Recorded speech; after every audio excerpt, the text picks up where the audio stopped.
श्रीमद दासबोध दशक 16वा सप्ततिन्वय समास पहिला वाल्मिकी स्तवन निरूपण श्रीराम धन्य धन्य तो वाल्मिक ऋषी माझी पुण्यश्लोक जयाचे हा त्रिलोक्य पावन झाला.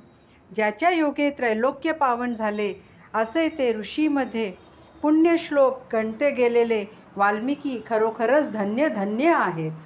भविष्यवाणी शतकोटी हे तो नाही देखिले दृष्टी धांडोळीता सकळ सृष्टी श्रुत नव्हे. भविष्यकाळी घडणारे आणि ते सुद्धा शतकोटी संख्यायुक्त रामायण ज्यांनी आधीच लिहिले त्यांच्याबद्दल काय म्हणावे. सर्व सृष्टी धुंडाळली तरी अशी गोष्ट कुठेही ऐकण्यात किंवा पाहण्यात येत नाही. भविष्याचे एक वचन कदाचित झाले प्रमाण तरी आश्चर्य बानिती जन भूमंडळीचे. या जगात भविष्यात घडणाऱ्या गोष्टी संबंधी एखादे वचन जरी खरे ठरले तरी लोकांना आश्चर्य वाटते. नसता रघुनाथावतार नाही पाहिला शास्त्राधार रामकथेचा विस्तार विस्तारिला जेणे. ज्यावेळी रघुनाथाचा अवतारही झालेला नव्हता अशा वेळी कुठलाही शास्त्राधार पाहिलेला नसता वाल्मिकींनी रामकथेचा इतका अफाट विस्तार केला.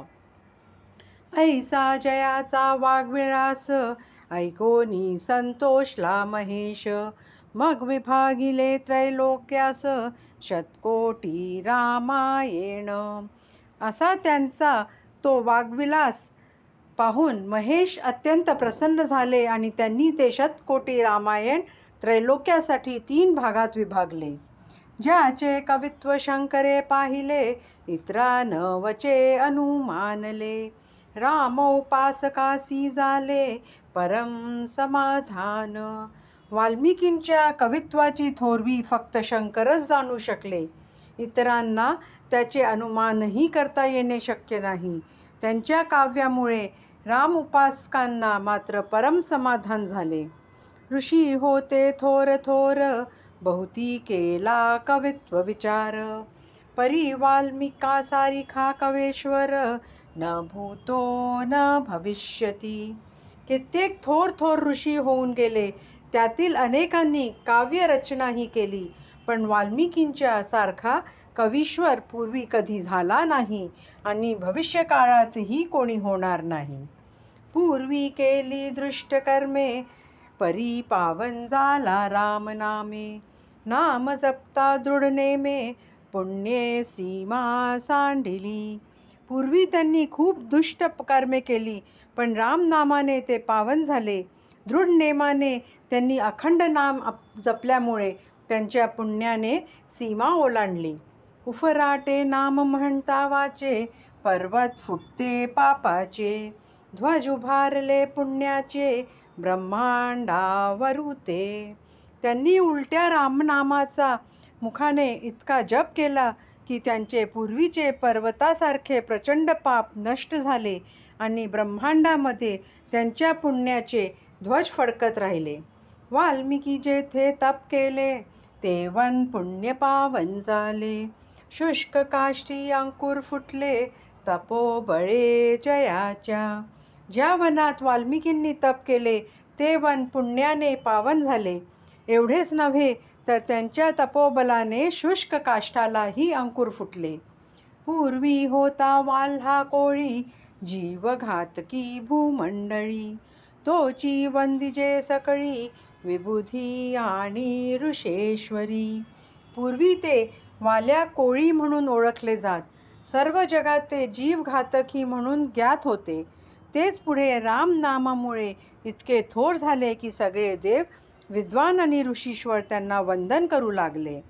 उपरती आणि अनुताप तेथे कैचे उरले पाप देह्यात तत्पे पुण्यरूप दुसरा जन्म झाला. ज्याला उपरती आणि पश्चाताप झाला असेल त्याचे पाप कसे शिल्लक राहील. वाल्मिकींनी देहात असणारा जो देह अंतरात्मा मी पण त्याचा नाश होईपर्यंत केलेल्या तपामुळे त्यांचा जणू पुण्यरूपाने दुसरा जन्मच झाला. अनुतापे आसन घातले, देहाचे वारूळ झाले. तेची नाम पुढे पडिले, वाल्मिकी ऐसे. कृतकर्माचा अत्यंत पश्चाताप झाल्याने त्यांनी उलट्या रामनामाचे जप करण्यासाठी जे आसन घातले ते देहावर वारूळ वाढले तरी त्यांना कळले नाही. त्यामुळेच वाल्मिकी हे नाव त्यांना पडले. वारुळास वाल्मिक बोलिजे, म्हणून वाल्मिक नाम साजे. जयाच्या तीव्र तपे झिजे, हृदय ताप साचे. वारुळालाच वाल्मिक म्हणतात, म्हणूनच त्यांना वाल्मिकी हे नाव शोभून दिसले. त्यांची तपस्या पाहून तपस्वी लोकांच्या हृदयाचाही थरकाप होतो. जो ताप सामाजी श्रेष्ठ, जो कवेश्वरांमध्ये वरिष्ठ. जयाचे बोलणे स्पष्ट, निश्चयाचे. वाल्मिकी हे तपस्व्यांच्या मध्ये श्रेष्ठ, कवीश्वरांमध्ये वरिष्ठ असून त्यांचे बोलणे स्वानुभवाचे असल्याने निश्चयात्मक आणि स्पष्ट असते. जो निष्ठावंताचे मंडन, रघुनाथ भक्तांचे भूषण. ज्याची धारणा असाधारण, साधका सदृढ करी. वाल्मिकी हे त्यांच्या दृढ निष्ठेमुळे निष्ठावंतांमध्ये ते अलंकाराप्रमाणे शोभतात. रघुनाथ भक्तांना ते भूषणस्पद वाटतात आणि त्यांची असाधारण धारणा साधकांना त्यांची धारणा सुदृढ करण्यास प्रेरणा देते. धन्य वाल्मिक ऋषीश्वर, समर्थाचा कवेश्वर. तयास माझा नमस्कार, साष्टांग भावे. ऋषीश्वर वाल्मिकी जे श्रीराम समर्थांचे कवीश्वर आहेत ते खरोखर धन्य आहेत.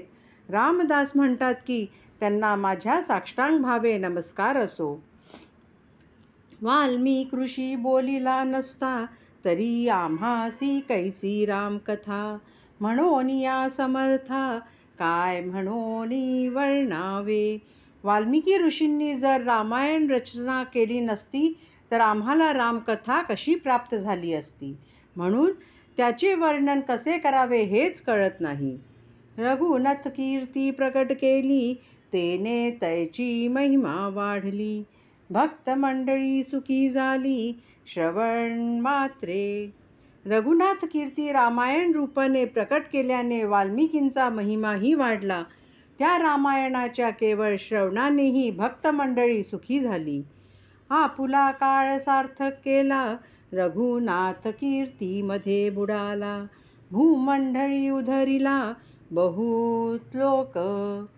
रघुनाथ कीर्तीमध्ये भक्तिरसात डुंबत राहून वाल्मिकींनी आपल्या जीवनातील काळ सार्थकी तर लावलाच, पण या पृथ्वीतलावरील अनेक लोकांचाही त्यांनी उद्धार केला.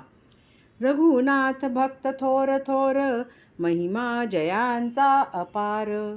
त्या समस्तांचा किंकर, रामदास म्हणे.